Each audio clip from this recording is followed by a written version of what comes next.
First, there was Deep Purple Mark 1. Then there was Deep Purple Mark 2. Then there was Deep Purple Mark 3. And then there was even Mark 4. Confused? Don't worry, I'm going to explain it all to you right now. It's a beginner's guide to Deep Purple.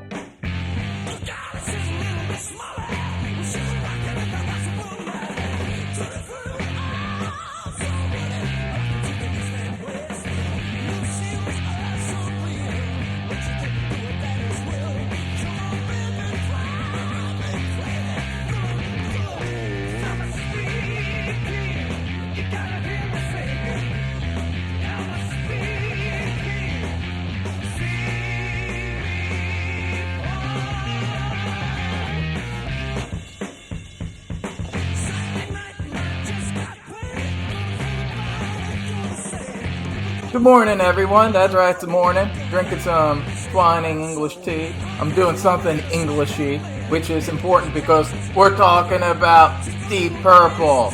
I talked about Mark 3 before, actually, in my David Coverdale, The World of David Coverdale epic 2-part video, which was insane that I did that, but I kind of like that I did that. That was a little Panama project of mine where I reviewed every single album that David Coverdale ever sang on. And of course, he started with Deep Purple. And one of those albums that David Coverdale sang with, I feel like I didn't gush enough over because it's now become my third favorite Deep Purple album. And one of them I definitely gushed over, which was my second favorite Deep Purple album. But at the time, one of these albums wasn't my third favorite. And now I really love this album. And I want to talk about it again because I don't think I gave it its dues. But hey, I never even talked about Mark II before. How crazy is that? Deep Purple Mark II, the legendary Mark II, Smoke on the Water. You might know that band. You know their songs anyway, a couple of the big hits. And I'm going to break it down to you. And one of their biggest hits was actually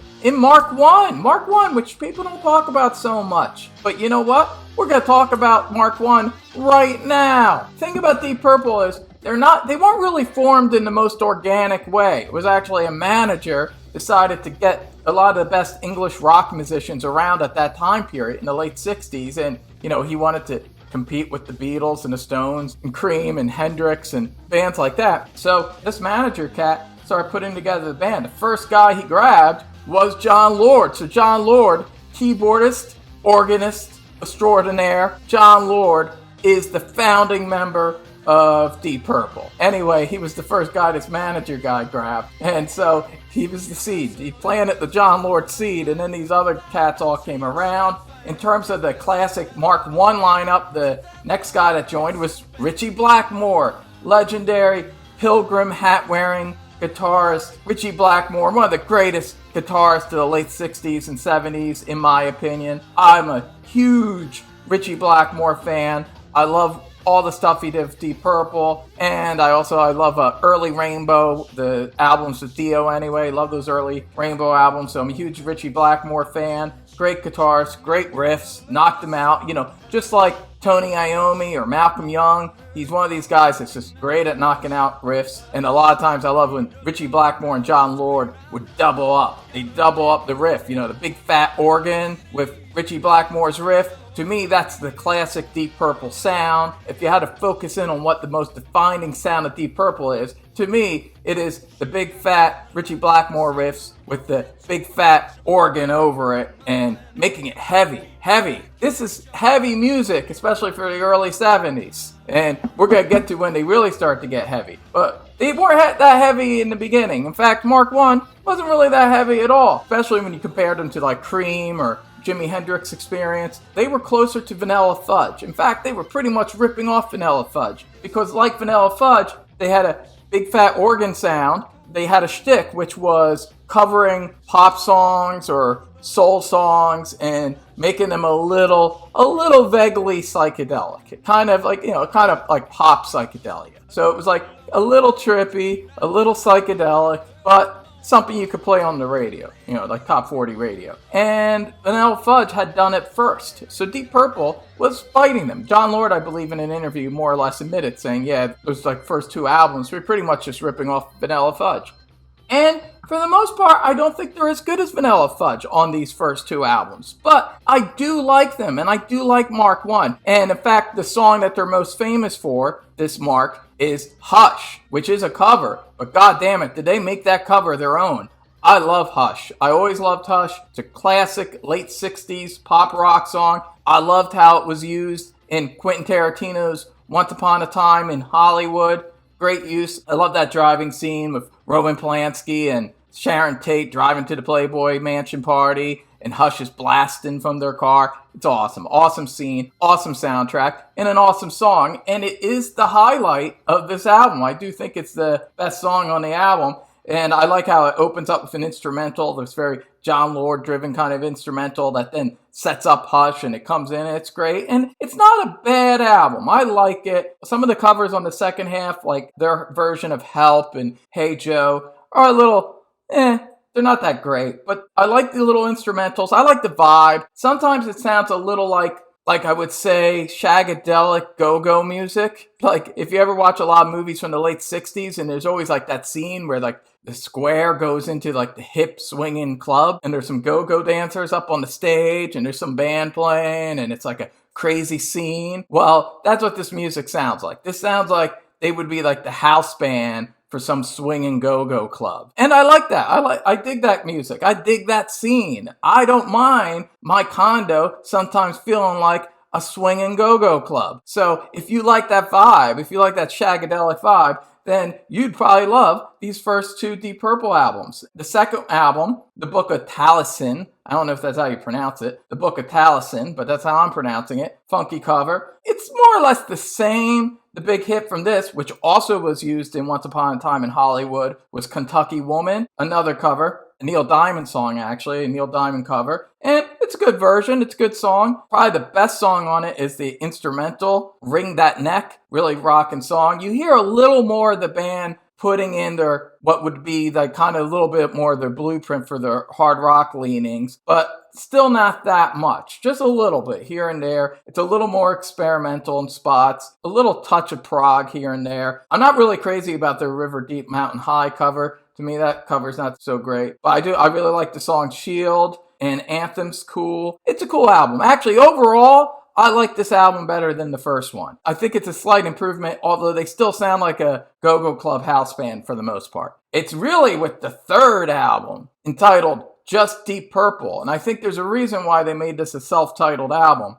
Released in 1969, this is really the first Deep Purple album. You still got Rod Evans singing. That's the guy who sang Hush. He's their first singer, and he's a good singer. He's underrated. Not enough people talk about Rod Evans. I like Rod Evans a lot. Yeah, he's by no means is he an Ian Gillan or David Coverdale or Glenn Hughes. So I get why in the conversation in Deep Purple, Rod Evans doesn't come up that much. But for the late 60s, he's a solid blues rock kind of pop rock singer.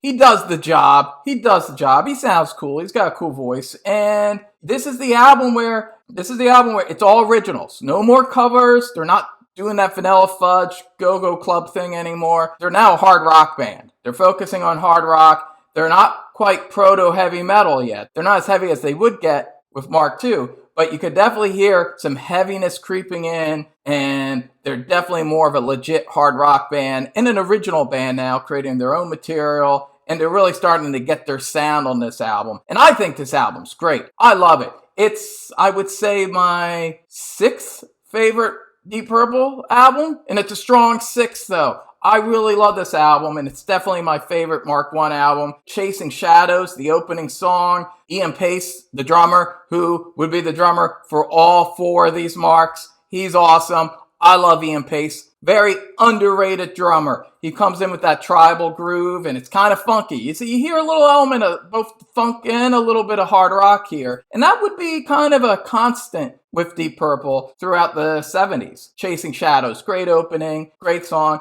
And Rod Evans does a really good job. Yeah, you hear this album, you can hear that if Ian Gillan was singing it, yeah, I mean, this would be like the album right before In Rock. It would sound like it would be next level. But still, Rod Evans does a good job. It's cool. Blind. I love Blind, the second track. That's a John Lord composed song with a prominent harpsichord line. Very catchy. I love harpsichords, by the way. I love a lot of psychedelic rock from the 60s because I love the sound of a harpsichord. I'm not the biggest classical guy. I do like solo piano pieces and like solo harpsichord pieces. Like there's these albums where it's just Bach harpsichord pieces, and I just like hearing harpsichord in the background. There's something very relaxing about it, but also very spiritual. I also like pipe organs, like church organs. So I like that kind of stuff. And John Lord brings a lot of that to Deep Purple. And I love the harpsichord. And it's just a great pop rock song. Great vocals by Rod Evans. One of my favorite Deep Purple songs. Love Blind. Very catchy song. La Nina. Actually, this is a cover. I was wrong. There's one cover. It's a Donovan cover. But they make it their own. And it's great. And it's not like something like a pop cover. Fault Line. Great instrumental. It's a little prog rockish towards the middle section here. Bird Has Flown. Good tune. Good mid-tempo rocker. There's a more rocking version. That's a single version. That's a bonus track with the remastered version of this album, which I prefer. It's a little more hard rocking than the album version. April's a great epic kind of classical influence kind of prog rock track. Goes to a lot of different places, a lot of dynamics. And, throughout this, you hear that Ritchie Blackmore and John Lord both have a classical influence, but Ritchie Blackmore likes to take that classical influence and kind of filter it through a rock and roll sensibility, where John Lord kind of just wants to go straight classical sometimes, or vaguely prog rock. And that conflict is going to come to a head right now in 1969, because we're back in time. We're back in time in 1969. This bothers me in some ways that this is technically the first release from Mark II. Concerto for Group and Orchestra. This is technically a live album, but we need to talk about it. John Lord composed this long classical piece, and he inserts some parts for the band to play. A little more on that in a second. But essentially, it's a live concert with an orchestra, and Deep Purple was the first major hard rock band, because by this point, I do consider them hard rock, to play with an orchestra. Of course, many decades later, Metallica would do it on that horrible S&M album, and they did two of them for some crazy reason. Horrible. I hate it. I don't like orchestras with my rock and roll, generally speaking, especially in a live setting. I don't like it. I don't like when the band's there and then there's a big orchestra. Just don't like it. Now, that doesn't mean I don't like orchestras being utilized for certain kinds of songs, especially a more kind of progressive song or a poppier song. Sometimes an orchestra could be nice, like Black Sabbath's Spiral Architect. The strings fit that song. They fit the mood, and I love Eleanor Rigby. There are certain songs where I'm cool with the strings in the orchestra, but sometimes it's just like too much. Like even when I listen to classical music, like I said, I like solo piano or solo harpsichord or solo organ. I just don't like the more bombastic stuff, all right? And I just don't like it. And you know what? This is very bombastic. Apparently John Lord does like that shit. And it's just too much. I don't like the big orchestra. I don't really like the piece. So I don't really like this album. That's what I'm getting at. It doesn't really incorporate the band in a organic and fluid way. Like, it just sounds like there's these orchestra pieces, and then every now and then there's like Ritchie Blackmore does a guitar solo, and then every now and then Ian Paice does a drum solo, and then there's a little bit where Ian Gillan sings, first time he ever sang with Deep Purple on a record, and he just does a couple lines of a song. It doesn't all come together, in my opinion. It sounds just like John Lord wrote this piece for an orchestra and then is trying to cram the rock band he's in into it. It doesn't really work as a piece, in my opinion. It was a nice experiment, but it didn't really work for me. Thank God it didn't work. Behind the scenes, Ritchie Blackmore and John Lord had came upon an agreement.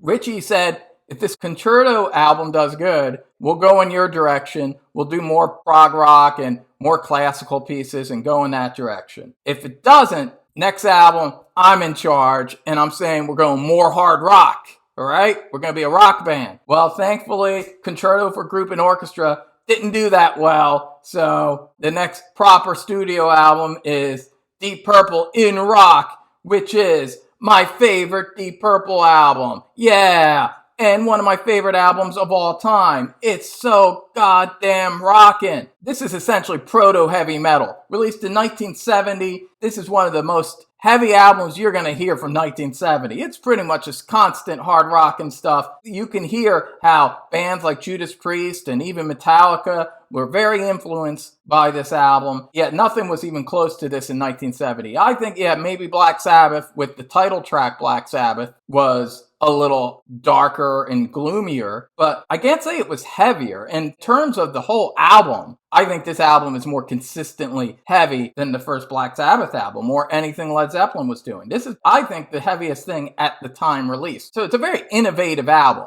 It's one of the most innovative albums of the early 70s. And man, it just cooks. And these songs are great. Speed King, love it, especially the UK original version where you hear the intro in the beginning, creates a pageantry, which I love. And man, that song Speed King, that's like proto-thrash, proto-Motorhead type shit. It's just so rock and roll, but cranked to 11. I love Speed King. And man, goddamn, Ian Gillan, he's one of the greatest rock singers of all time. Just listen to him on this. He's just screaming and tearing it up. God damn, does he sound great. And then he sounds even better, I think, on the next song, Bloodsucker, my favorite Deep Purple song. Yeah, that's right. Bloodsucker is just badass. It's heavy. It's hard rocking. But yet, it's kind of funky in the verses. To me, it's like where Black Sabbath and James Brown meet. I love Bloodsucker. It's just got this badass groove. You could hear Richie Blackmore's excited to be playing this kind of music. Oh man, there's riffs and Ian Pace's drumming. It's awesome. Deep Purple's not a band where you think about the bassist a lot, you know. It's very guitar, organ, drums. You don't really hear bass too much. You heard it a little bit more when Glenn Hughes joins the band and they get a little funkier. Nick Simper, he was a decent bassist. He did his job. Roger Glover is better. Roger Glover is the bassist for Mark II, and he would also go on to be a great producer as well. But he's a good bassist. He does his job. Like I said, he doesn't really stick out a lot on this album, but when you can kind of make out the bass, you can hear that, hey, Roger Glover's doing a good job. He's got a good groove. But man, it's, like I said, the thing that really hits me are the guitar, the organs, and the drums. And they're just fat all the way. And of course, Ian Gillan's vocals, man. Amazing, amazing. He helped take the band to this whole other level, and he helped the band get heavier and more distinct and more Deep Purple-ish. It's awesome. And of course, you got Child in Time. Objectively, their greatest song. It's up there. This is like my second or third favorite Deep Purple song. Most of my favorite Deep Purple songs are from this album, hence why it's my favorite Deep Purple album. But man, Child in Time, this is where you hear the whole band is like bringing their A game. You know, John Lord has an awesome little keyboard line, that creepy keyboard line in the beginning, a little Doors-esque. But where it goes, whoa, it's just like an ocean wave cresting. It keeps getting heavier and heavier in this very slow and organic way. Ian Gillan does, like, I think the first full-fledged heavy metal screaming banshee vocals ever. Like, you never heard screaming banshee vocals like this. Robert Plant did some stuff that kind of suggested this. This is more than a suggestion. This is full-fledged banshee vocals. One of the greatest rock and roll vocal performances of all time. An amazing song. If you don't love Child in Time, you're denying science. And then the second side, you got Flight of the Rat. Great rockin' song, upbeat, love the sound. Everything that sounds like it's coming out of a hot Leslie speaker. I love the fuzziness of it. Guitar and organ sound like they're just one big fat, heavy, hot sound, and I love it. And to me, that is the Deep Purple sound. Into the Fire, great song, more mid-tempo, got kind of a bloodsucker groove, not quite as kick-ass as that song, but still really great song. I love it. Living Wreck, awesome song, really funky. This is probably the funkiest song on the album, and foreshadows, I would say, Mark III a little bit because it's so funky. And those drums, God, Ian Pace, such an underrated drummer. That sounds like proto-hip-hop to me. Sounds a lot like kind of shit you would hear on a James Brown record. I love the sound of the drums and the production. My favorite Deep Purple production. It's amazing. It's an amazing album. And then you got Hard Lovin' Man, one of their most rockin' tracks. I think they invented the heavy metal gallop with this song. Listen to that. You hear that chugging lugging guitar? That's a gallop. That's a metal gallop in 1970. No one else had done that yet. And man, it's just rocking. It's hot, and it's a hot, sexy song. That's the thing. Heavy metal stopped being about sex. years later. And you know what? Heavy metal stopped being rock and roll when it stopped being about sex, and it lost its soul. Yeah, that's right. I said it. Great way to end a great album, a perfect album, one of my favorite albums of all time. And then we get to the next album, the next Mark II studio album, Fireball from 1971. And I gotta say, I like this album. I like it, but it's my least favorite Mark II album. Definitely my least favorite Mark II album. And I'd say my least favorite 70s Deep Purple album on a whole. It's good. It's a good album, but it feels rushed. It feels like after In Rock, they just kind of threw something out there. Some of the songs are great. The title track's a great rockin' tune. No Speed King, but it's still pretty damn good. I love Fireball. No, No, No is good. Demon's Eyes is a really good song. But then you got Anyone's Daughter, which I think is the worst song Deep Purple has ever done. It's like their attempt, I don't know, they're trying to do like a Bob Dylan-like styled country song, and it just does not work. It just does not work at all. It's a bad experiment. The Mule's a kind of a cool prog rock track. I think it's better live. Fool's a cool tune. No One Came. It kind of ends all right. Also, the U.S. version also included Strange Kind of Woman, which helps it out a lot. That would be the best song on the album. I do have the U.S. version, so that's the version I got. Good album, but I think it's a drop-off from In Rock, and it sounds a little rushed. Well, the next one after that doesn't sound rushed at all. Machine Head from 1972. I'd say this is their most popular album, their most known album. I don't know about the charts and all that. I just know that it's got their 3 biggest songs are on here, 2 of which are classic rock staples that anyone that has lived on this planet for like the past 50-something years has heard, and that's Highway Star and, of course, Smoke on the Water. Both Highway Star and Smoke on the Water are a little played out for me. Even Space Truckin', which I say is the 3rd most known song on this album, even Space Truckin's a little played out for me. I love those 3 songs, though. Highway Star definitely, I think, hits harder than Fireball. It's a little closer to Speed King, and God, Ian Gillan's vocals, especially during the chorus, where he's really just belting it out, and again,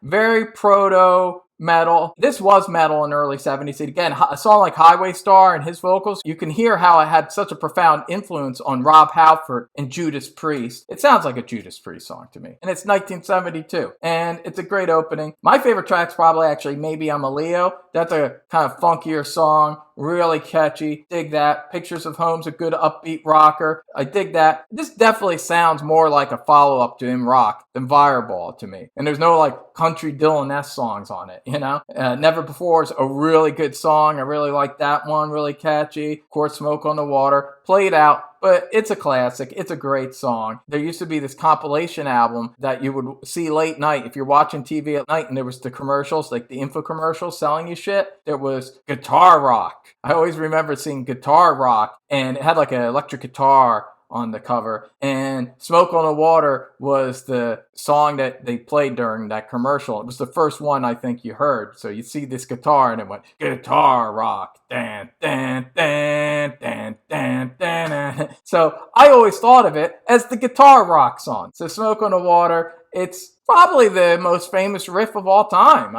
It's up there. I don't know. Can you think of a more famous guitar riff? So there you go. Richie Blackmore created the most famous guitar riff of all time. Every teenager that picks up a guitar has that moment where they clumsily play Smoke on the Water. So, you know, it's like a rite of passage. And it's a great song, but it is really played out. Like, I listen to it when I'm listening to it on this album, but I never have an urge to like play Smoke on the Water by itself. It's just played out. Still an amazing song. Lazy, I'm not so crazy about Lazy. And that's why Machine Head is my 5th favorite Deep Purple album. That's it. It's really just because I'm not so crazy about Lazy. It's a little bit better live. I think it's a little aimless, and I don't think the hooks and melodies are as strong as the rest of the album. This is a great album. It's a really great album. But there are definitely 4 Deep Purple albums I like better. And there's 2 Mark II albums I like better. That's right. And we're going to talk about the live album, Made in Japan, 1972. One of the greatest live rock and roll albums ever recorded. I love Made in Japan. It plays a lot of songs from Machine Head and In Rock. And I think the live version of Smoke on the Water is even better than the studio version. And that used to get played a lot on classic rock radio as well, if I recall. It's great. It just shows you the power that Deep Purple brings live, and they definitely brought it live. It's one of the classic live albums from the 70s, and obviously even down to the title, Made in Japan. This was a huge, huge influence on other later rock and metal live albums, and it's a classic, and it is their best live album, without a doubt. I love it. But then we get to the final studio album from Mark II, 1973, Who Do We Think We Are? And I'll tell you who I think they are. Awesome. I love this album. Very underrated. I know a lot of people think that this was a step down from Machine Head, kind of like what Fireball was to In Rock. Well, you know what? I respectfully disagree. In fact, I like this better than Machine Head. Yeah, that's right. Maybe if some of those hit songs weren't so played out, maybe I wouldn't feel that way. Overall, I think this is more consistent, a little punchier, a little more hard rocking. This is their second most hard rocking album, I think, after In Rock. This is an album you just get lost in, and you always hear these cool little parts and different cool things that John Lord and Ritchie Blackmore are doing. And I love the big hit from this album, Woman from Tokyo, which is also a classic rock staple. Maybe not as overplayed as those Machine Head songs, which is a good thing. So it still sounds fresh to my ears. I love Woman from Tokyo. So catchy, such great hooks and melodies. Ian Gillan's bringing it. Man, such a great song. Love that little midsection part where it gets a little progressive. I love that song. Love the lyrics. Mary Long's just a great, straightforward, kind of mid-tempo, hard rock, Deep Purple song. It brings it. Love it. Super Trooper. Love this song, man. It's just upbeat, rocking, some weird, trippy effects on Ian Gillan's vocals. I just love the sound. It has that hot sound. They're bringing that hot in rock sound back again, where everything sounds like it's kind of coming out of the same hot speaker. Love it. Smooth Dancer. It's my second favorite song on this album. Great song. Apparently Ian Gillan's lyrics are about Ritchie Blackmore, who he started to hate. But man, this song is rocking. John Lord's actually playing piano on it, which I like to hear for a change. And he's killing it on the piano. It's like real good, funky rock and roll, like Jerry Lee Lewis style piano. It's great, but yet the riff is really hard and rocking, and it's great. It's classic. It sounds like it could have been on in rock. And that's a good thing. And that's an awesome thing. Then my favorite song on the album, Rat Bat Blue. Woo! Man, this is a down and dirty hard rock song. I even love the title, Rat Bat Blue. Man, this is that sweet spot where blues and rock and metal kind of are all there. They're all in the stew, and I love it. I love when all these different musical influences are all aligning and coming together in this early 70s period. I love when music does that. I love these periods where different generations are colliding, different styles are colliding, and you got that all over this album. Our Lady, wonderful, soulful way to end the album, kind of a hard rockin' soul gospel song, I would say. I love it. One of their stronger finales, actually, I think. And I love this album. Very underrated album. I don't hear enough people talk about Who Do We Think We Are. And it's sad that Mark II broke up because they were an awesome band. And they are my favorite Mark of the Deep Purple marks. But unfortunately, Ian Gillan and Ritchie Blackmore grew to hate each other. So Ian Gillan fucked off. Ritchie Blackmore also didn't get along with Roger Glover, so they forced him out of the band too. So again, they don't have a singer and bassist. Always losing singers and bassists, this Deep Purple. What is it? What they got against singers and bassists? Maybe it's because the band's got a really loud guitarist and really loud organist that want to drown everyone out. I don't know. Thankfully for them, they got two great singers, and one was a great singer slash bassist. And this leads to Mark III. Mark III, which now brings in David Coverdale. Yeah, that David Coverdale. The guy from Whitesnake. Yeah, that guy. David Coverdale. The first album he ever laid vocals down for. Burn. What an album. What an album to be your first album you sing on. One of the greatest rock records of all time. Yes, and the other guy they brought into the band was Glenn Hughes. Also another great singer and a great bassist. I think the best bassist that was ever in Deep Purple. You could actually hear him. So you get Glenn Hughes and you got David Coverdale. David Coverdale is more the bluesy soul side and kind of gruffer, but yet also can handle hard rock songs, kind of like Ian Gillan could. And Glenn Hughes is really just the funk and soul side. He doesn't really have a hard rock voice, but he inserts this funkiness, and overall the band gets a little funkier on this album, but still very hard rocking. And in fact, the first track, the title track, Burn, is one of their hardest rocking songs, and also proto-heavy metal. Although we say proto-heavy metal, but In 1974, this was heavy metal. And Burn, man, does that song kick ass. It's one of their greatest songs, so catchy. One of Ritchie Blackmore's greatest riffs. A lot of people ripped this riff off. Paul Stanley ripped it off. One of the classic Ritchie Blackmore riffs, but then you got the fat John Lord organ behind it, and that's the sound. That's the thing. Even without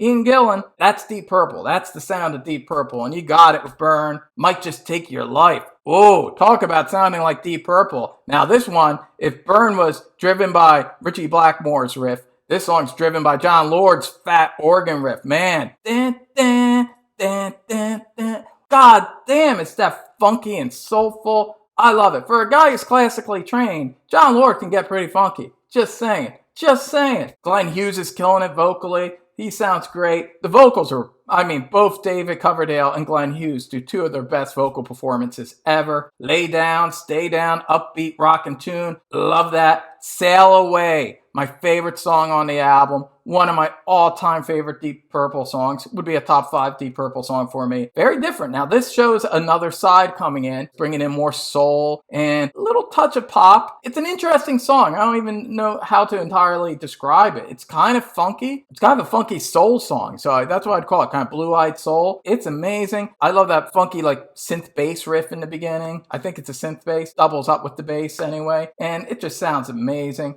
Love the chorus. One of their greatest songs. You Fool No One. Another upbeat rockin' tune. Really catchy. It's almost like every song is great on this album. That's why it's my second favorite Deep Purple album. Yeah, that's right. After In Rock, this album, Burn, is my second favorite. What's going on here? Great song. Mistreated. Woo! David Coverdale. Showcase, blues number, just a straight up kind of bluesy hard rock song, and David Coverdale, one of his greatest vocal performances ever. Amazing. You could see the blueprint for early Whitesnake all over this song. Love Mistreated. And then a really cool prog rock instrumental, A200, which I love. I think it's their best instrumental. It's really cool. I love John Lord's synthesizer, and it's really cool. It sounds like something you would hear in a mid-70s sci-fi movie. Very sci-fi, very cool. And like I said, an awesome album. I reviewed it before, and I gushed all over it before. And then the same year, God, they must have been inspired because they knocked out another album in the same year, 1974. That's how people did it back then. They didn't fuck around.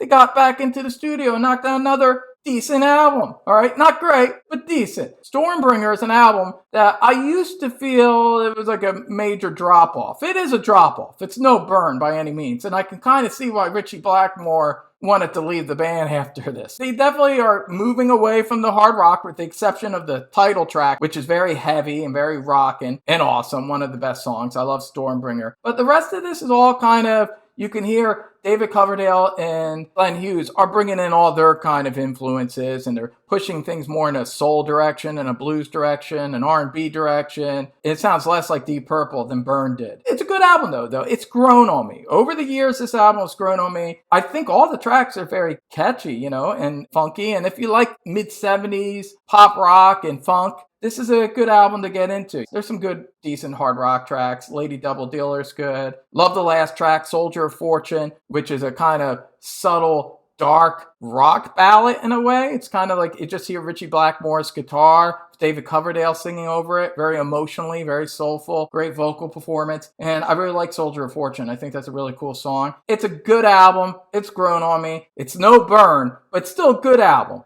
I like it. But then Ritchie Blackmore, he said, I don't like doing funk music and this kind of music. I want to be more straightforward hard rock. And he left and he formed Rainbow, which was also a great band. And one day I am definitely going to do a video where I talk about the Dio era Rainbow albums, because that's the thing. I'm only really a fan of early Rainbow when Ronnie James Dio was the vocalist. Those 3 albums, especially Rising, the second album they did with Dio, one of the greatest hard rock albums from the 70s. I love Rising, but all 3 of those albums are great. Great stuff. So if you wanted to hear what Ritchie Blackmore did after Deep Purple, definitely get those Rainbow albums from the 70s. They kick ass. But what did Deep Purple, this band that is still calling themselves Deep Purple, what are they doing? They decide to keep going because, they're kind of cooking with David Coverdale and Glenn Hughes. Or so they're like John Lord's like, yeah, let's keep going. Fuck that Ritchie Blackmore guy. We don't need some guy wearing a pilgrim hat. Let's keep going. That's what they said. They probably said those exact words. So they get another really talented musician. This is the thing about Deep Purple. You think like, hey, how could they go on without Ritchie Blackmore? Well, they get another really amazing guitarist. That's how they do it. Tommy Bolin, who was more than just a great guitarist. He was a great multi-instrumentalist, great songwriter, very talented young man who died tragically young, as we'll talk about after this album. I can hear why they thought he brought the goods. And in fact, he was kind of the perfect guitarist for them because he could bring both the hard rock element, but also the funky element, the R&B element, the soul element, even a little bit of jazz. He had that eclecticism that obviously David Coverdale and Glenn Hughes, and I imagine also Ian Pace and John Lord wanted. That's the thing. As a keyboardist and drummer, they also wanted the band to get kind of funkier and do different things. They want to stretch as musicians and play different kinds of music where their instruments are perhaps more pronounced. But so without Ritchie Blackmore, they could experiment further with R&B and funk. However, unlike Stormbringer, this is the ironic thing is, this album is more hard rocking. They do bring back some more of the hard rocking element. In fact, this sounds like a proper follow-up to Burn, in my opinion. In fact, this is the album I was talking about before where I said when I did my David Coverdale video, I don't think I gave this album its dues. I said I liked it, but I didn't really gush enough about this album because at the time, I liked this album, but I didn't love it like I grew to love it. Now it's my third favorite Deep Purple album. Easily my third favorite Deep Purple album. After In Rock, In Burn, you got Come Taste the Band. To me, this is a flawless, perfect album. Martin Birch, one of my favorite producers ever, he produced the hell out of this album. It sounds great. It pretty much does everything that Burn did, like where it just like every song is just like a perfectly constructed rock or R&B influenced song, and it's so catchy, and the musicianship is off the charts on this album. Who Do You Think We Are is kind of a similar album where it doesn't hit you right away. It's a little more subtle than some of the other albums, but the more you listen to it, these melodies, these hooks, they just start digging themselves into your brain. I just love the vibe of this, and it's just like such a great mid-70s album. It has everything I love about music because I love both hard rock and funk. I'm a big funk and R&B fan, especially 70s funk and R&B. So to me, this brings together a lot of music I love. It starts off with Coming Home, awesome hard rock in the opening that just gets the party going. Very catchy, love it. Lady Luck, great hard rock, mid-tempo song, a little funky. It's got a groove, but not as funky as the next song. Getting Tighter. Woo! Man, this is Glenn Hughes' time to shine. One of the funkiest, I would say this is the funkiest thing Deep Purple ever did. This is, goddamn, how could you not? You just want to get down when you hear this song. Woo! I'm getting down just listening to it in my head.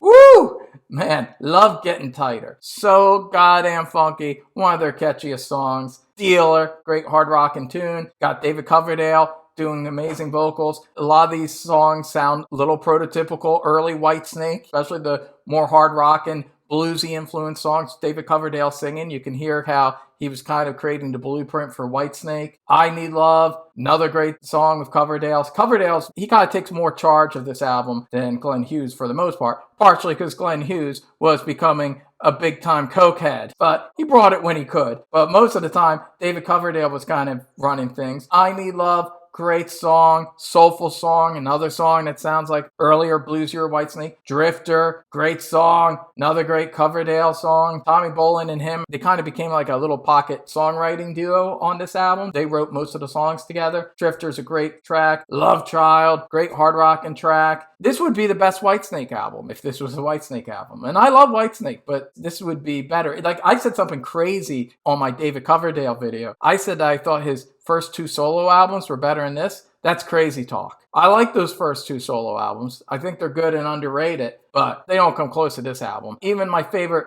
Whitesnake album, which is Slide It In, although that's pretty great, I would put this above it. Yeah, this has like really become one of my all-time favorite rock and roll records. I just love this record. This time around, a little progressive, a little funky. Glenn Hughes, John Lord, and Tommy Bolin kind of all worked on this one. And then one of my favorite songs, I would say, I'm looking at this. Yeah, this is my favorite song on the album. And I think the greatest finale, with maybe the exception of Hard Lovin' Man, probably my second favorite last song on a Deep Purple album, You Keep On Moving. Woo! You Keep On Moving. This is definitely that Burn side where you hear David Coverdale and Glenn Hughes both singing, both bringing it. It's a soul song. Essentially, it's a very powerful hard rock and soul song at the end of the album. And it a little tinge of gospel to it. But mainly, I just say it's just a dark, powerful, passionate soul song. A powerful song. One of their best songs. A great way to end an amazing album. And this was a great lineup. So Mark IV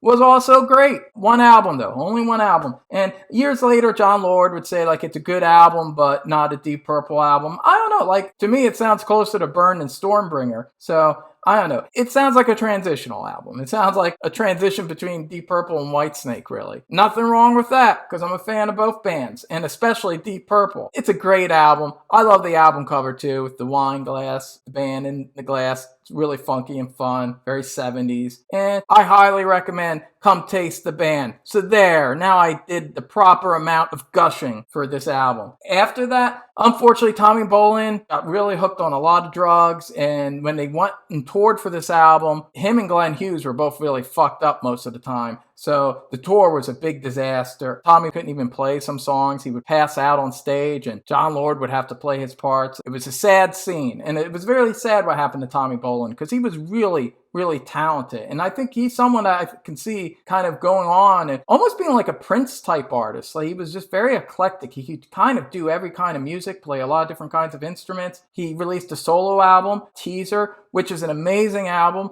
I highly recommend Tommy Bolin's Teaser. Shows all his different sides. He was a really talented young man, and it's very sad. And this is the thing, yeah, drugs can sometimes inspire people to record really cool music, but then they can also destroy lives, and they destroyed Tommy Bolin's life. Definitely gone way too soon. A really talented young man that I think would have went on to really great things. Afterwards, Deep Purple, they released a live album, another live album. It was released in 1976, made in Europe. It's actually the Mark III lineup, not Mark IV. It's on the Stormbringer tour. So you got Richie Blackmore still in the band. So hey, it's great. If you want to hear the Mark III version, essentially of Made in Japan, except for it's made in Europe, well, this is a great album to get. It's great. It's not quite as great as Made in Japan, but it's definitely their second best live album in my opinion. Again, if you want to hear Mark III live, well, here you go. And they play Stormbringer and Burn, and great live album. The band brings it. What a great band. But unfortunately, after Mark IV fell apart, that was it. They were pretty much done. David Coverdale would go on to do 2 solo albums that eventually organically became Whitesnake, the band Whitesnake. And in the late 70s and early 80s, Whitesnake started to get very popular in the UK. And eventually, John Lord and Ian Pace joined Whitesnake. And I talked all about that in my World of David Coverdale 2-part video. Definitely watch part 1 of that video. I'll leave a link down below, because that's when I'll continue the story about Whitesnake and how at least for the first half of the 80s, Whitesnake was essentially Deep Purple. There was like 3 members from Deep Purple. It was David Coverdale, John Lord, and Ian Pace. So there you go. And how their sound developed, and I talk about those albums. So click on that video, check that out. Glenn Hughes, he did a solo album, and then a really cool album I love from 1982 with guitarist Pat Thrall. And the album was called Hughes/Thrall. Not a well-known album. I highly recommend it. It's a great mix of funk and rock and new wave. It's really unique, and there's some really catchy songs on it. I love the hard rock track, Muscle and Blood is really badass, and also a really catchy song, kind of funky, new wavy song, Beg, Borrow, or Steal. Love that song. Fans of Mark III and Mark IV Deep Purple should definitely check out Hughes Thrall. Ian Gillan, initially after Deep Purple, he experimented with this like jazz rock band that I didn't think was too hot. But then in the late 70s and early 80s, he had the band Gillan. Gillan is a band I've only just started to get into recently, but I really like them a lot. They're just a great, straightforward, hard rock band. Kind of like what David Coverdale did with early Whitesnake. It was a very simple, minimalistic, bluesy hard rock band. Gillan's kind of doing that. Like he's taking that bluesy hard rock side of Deep Purple and kind of just focusing on those songs. There's a few songs that are a little experimental and a little pop in spots, but for the most part, it's just straightforward hard rock and music. Some of it's very heavy. There's some heavy metal. A great song called Roller on the album Mr. Universe. I really like Mr. Universe a lot. That's an album I've been enjoying listening to quite a bit this week. And from what I hear, all their albums are good. I haven't bought them yet. I was just sampling them. And I'm like, I dig Gillan. So, hey, I might have a Gillan review sometime down the line because I'm going to buy all their albums this week because I've been digging it. Good hard rock, and Ian Gillan's bringing it. Of course, he would also sing on Born Again, the Black Sabbath album, which I love, and he was amazing on that. And I reviewed that on one of my many Black Sabbath related videos. Search for that one and you'll find it. And of course, Mark II did have a brief reunion in the mid 80s. In 1984, Mark II reunited for the Perfect Strangers album. And I gotta tell you, I like this album, but I don't love it. I definitely don't think it's as good as any of their 70s albums. It's alright, but it sounds kind of like what it is. A bunch of guys coming back together just because they want a paycheck. It just doesn't sound particularly inspired. There's some catchy songs. Knocking at Your Back Door has that classic Deep Purple sound, but the album on a whole, even though it's not bad, it sounds a little by the numbers, and I don't think Jon Lord ever really found himself as a keyboardist in the 80s. He kind of shifts from less bombastic organs to synthesizers, but they're not cool like the mid-70s funky synthesizer work he did. He's trying to sound modern. So as a result, it's just a little more boxed in and a little more, it doesn't sound genuine. It sounds like he's kind of playing beneath his skill. And even Ian Pace, in the 80s, like most of these bands that were in the 70s, like the drummers just don't sound like they're having a lot of fun in the 80s, especially on this album. He just sounds like they're like using him like a drum machine, like a lot of drums in the 80s. So Ian Pace and Jon Lord just don't sound like they're getting to really explode in the way they did in the 70s. Ian Gillan still brings it as a vocalist. Richie Blackmore has some good riffs here and there. But overall, I just think it's an average album. It's an average album. Obviously, it was cool that they came back to do it. But I actually like the next album that Mark II would do altogether, The House of Blue Light from 1987. I like this album. There's some wonky stuff, especially in the second half. There's some embarrassing attempts at like 80s pop here and there. And again, Jon Lord's keyboard lines, like he does some really corny, dated 80s stuff on it. But overall, this sounds a little more inspired and a little less forced than Perfect Strangers, in my opinion. And there's some really good tunes. I like Bad Attitude. I love The Unwritten Law. That's a great song. It sounds like the band is branching out a little bit here, and they're a little more adventurous, and Ian Pace gets to do a little bit more. His drumming's a little looser on this album. I definitely prefer it to Perfect Strangers. Although, even this, it's, like I said, there's some wonky stuff on here, so I wouldn't call it a great album by any means. But I do like it, and I like it a little bit better than Perfect Strangers. After that, I haven't really listened to their albums afterwards. They do have other albums afterwards. They have other marks. Ian Gillan kept the band going. So I'm going to have to dive into that sometime. And, if you want to recommend anything down below in the comments section, tell me if I missed something, or tell me if there's a later Deep Purple album you think I should listen to or other people should listen to. Let's have a conversation about it, all right? I've been on a big Deep Purple kick the past couple weeks because on my podcast, the Rock All Over You podcast, yeah, that's right, I got a podcast if you didn't know, which I co-host with my main man and rock and roll brother, Eric Jordan RMCP. And our last episode was reviewing In Rock. We did this awesome, epic 2-hour episode where we did this deep dive reviewing Deep Purple's In Rock. And we had Matthew and Doris Melton from Dream Machine, my favorite new band, Dream Machine. I did a video reviewing their new album just a few months ago. I'm going to leave a link down below to that too, so if you want to check it out. The band's very influenced by Deep Purple, especially their keyboardist, singer-songwriter Doris Melton, who plays a lot of Hammond organs and old-school synthesizers, and she's also classically trained, and she's really bringing it. I talk a lot about it, and she talks about it on that podcast, but she's very influenced by Jon Lord. So if you're a fan of Deep Purple and Jon Lord's organ and keyboard playing, well, you definitely should check out the band Dream Machine, because Doris is doing all that Jon Lord type shit, and it's just great 70s style hard rock, prog rock, vaguely psychedelic rock. If you like all that kind of music, you definitely should check out the band Dream Machine, and definitely check out that episode of the Rock Overview podcast. I will leave a link for that also down below, like my brother Nick Watkins always says, down below. So definitely check out that Deep Purple Rock Overview with Dream Machine episode, my favorite episode of the podcast we've done yet. Check it out and listen to some Deep Purple. They're a great band, and not enough Americans talk about them. They're very big in the UK, but in America, I feel like they just know a couple of the hits. Do the deep dive, put in the work, they're worth it, and that's all I gotta say. So, until next time, rock on!